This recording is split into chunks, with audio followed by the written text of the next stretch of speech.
સરકારી નિશાળમાં ભણીશ. હું જાતે જ મહેનત કરીશ.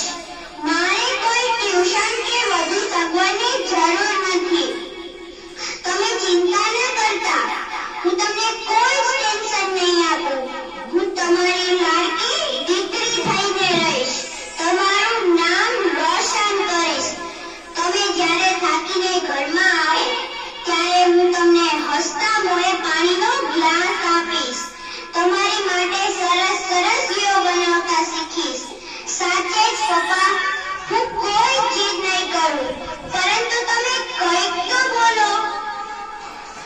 દાદીમા, મને ખબર છે તમારે દીકરો જોઈતો હતો, કુલદીપક, પરંતુ હું તમારા કુળનું નામ રોશન કરીશ.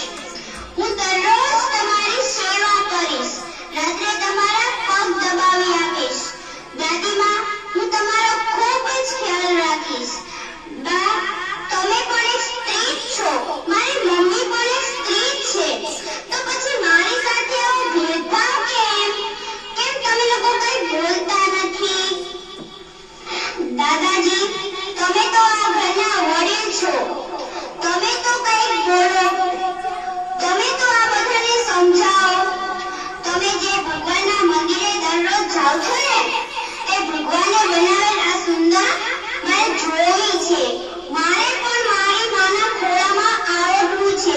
પપ્પાની આંગળી પકડીને ચાલતા શીખવું છે.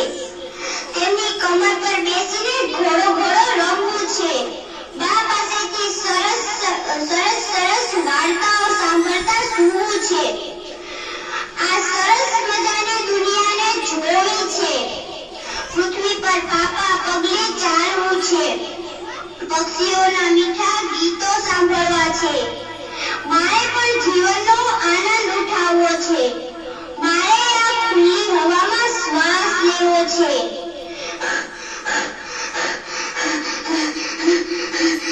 મમ્મી, બચાવો.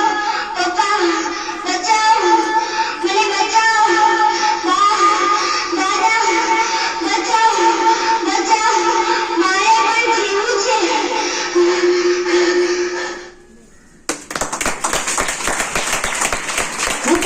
વૃક્ષો આપણા મિત્રો છે. વૃક્ષો આપણને જીવન આપે છે. વૃક્ષો આપણા આજુબાજુના પર્યાવરણને શુદ્ધ રાખે છે. વૃક્ષો વરસાદ લાવે છે. વૃક્ષો આપણને તડકામાં છાંયો આપે છે. તો આજે આપણે નિર્ણય લઈએ કે આપણે બધા એક વૃક્ષ વાવીશું અને આપણા ગામને હરિયાળું બનાવીશું. આભાર.